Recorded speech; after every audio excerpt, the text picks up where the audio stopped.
Hello everybody, as you can see in this video we're going to be discussing briefly some topics related to the Temple of Zeus. I'm going to start with the Panhellenic game. The Panhellenic games were very popular in ancient Greece. Panhellenic games is a collective term for four separate sports festivals held in ancient Greece. The Olympics, which began in 776 BC at Olympia, was one of those four and was the oldest and the most important of all.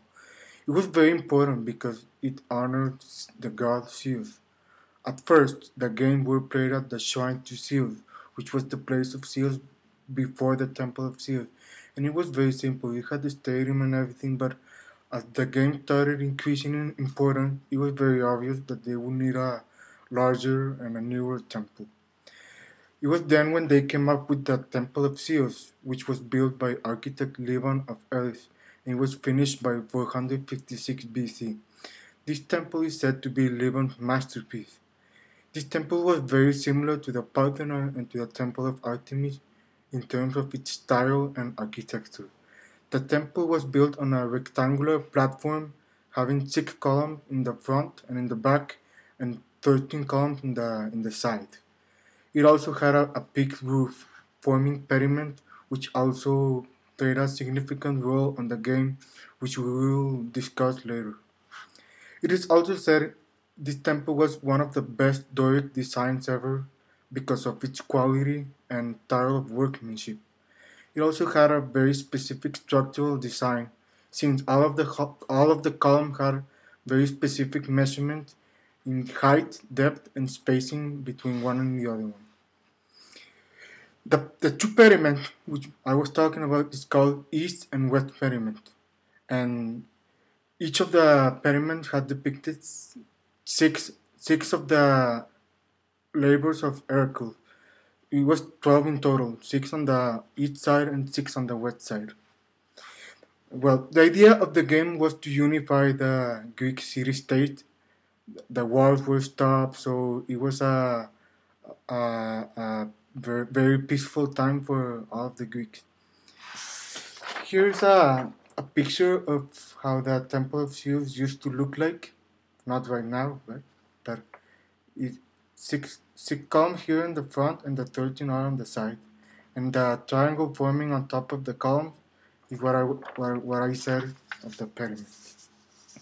And well, it was decided that the temple was too simple for the king of the gods, which was Zeus, and to remedy that, a statue was added in the interior of the temple.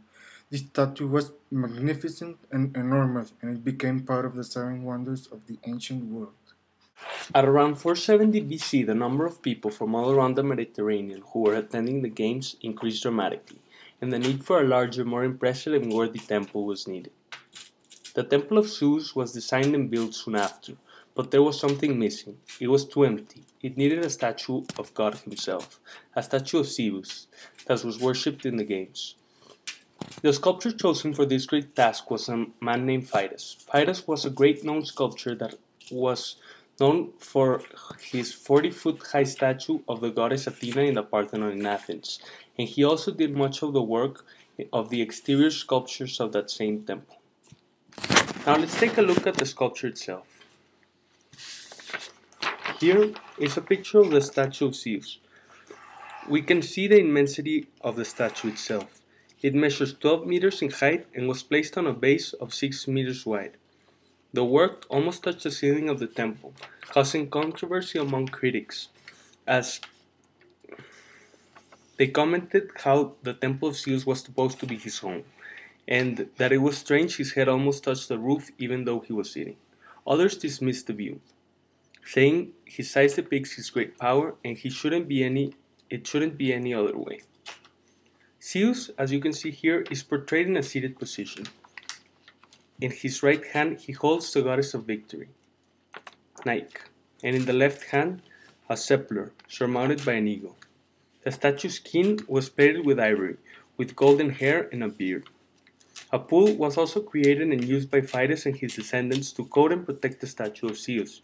Due to the ever-changing temperatures of Olympia, it caused the statue to crack, and it was fixed by the sculptor himself and his attendants. The throne itself is a masterpiece by itself. It was decorated with precious stones, ivory, ebony, and gold. It portrayed relief sculptures of mythological scenes evoking the murder of the sons of Niobe and the Queen of Thebes, as you can see here in the picture. Now, the statue is lost, and it's only portrayed in ancient golden coins and gems. It was lost due to how in the 4th century CE the statue was almost 8 centuries old, and the Roman Emperor Constantine the Great demanded that the statue be taken back to Constantine, the new capital of Rome. It was transported and dismantled, and unfortunately 60 years later a fire took place in Constantine and took the statue of Zeus with it, leaving no remains, and only a symbol that portrayed pride to the Greeks. Throughout the Temple of Zeus, the unifying iconography is justice based on custom, with Zeus being the upholder of this justice. This idea can be best seen in the west and east pediments of the Temple of Zeus. A pediment is the triangular portion above the emblature supported by columns. These typically had sculpted depictions of Greek mythology.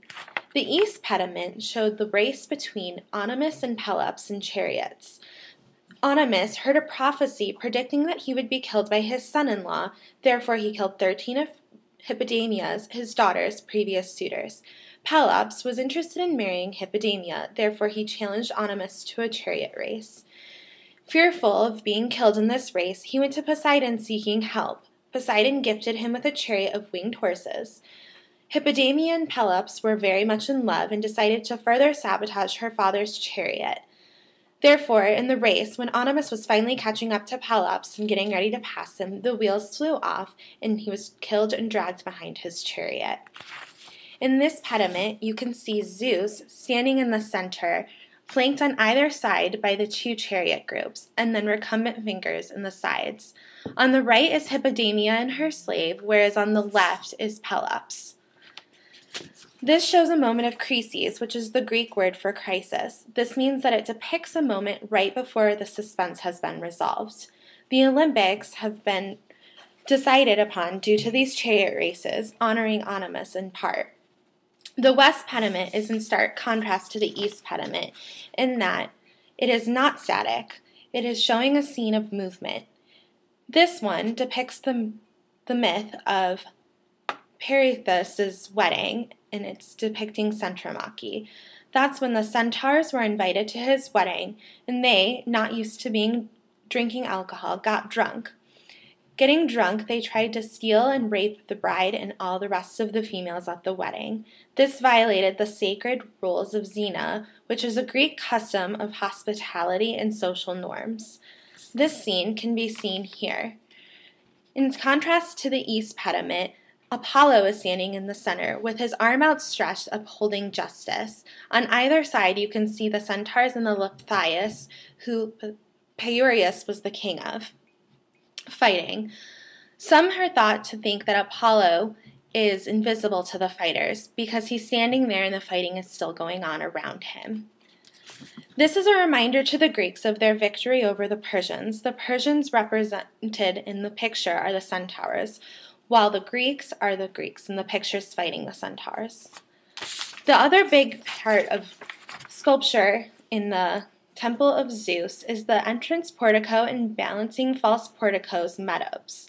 The metopes depict the 12 labors of Hercules. They start on the west beneath the false portico and end on the east beneath the real porch. There are 6 on each end. Here are the labors of Hercules here. You can see them, all of them here. The Temple of Zeus is a historic temple honoring the chief of God. It was destroyed by the Romans in an earthquake, leaving the temple partially buried, until it was discovered in 1766 by a French team. Thank you. Oh, God.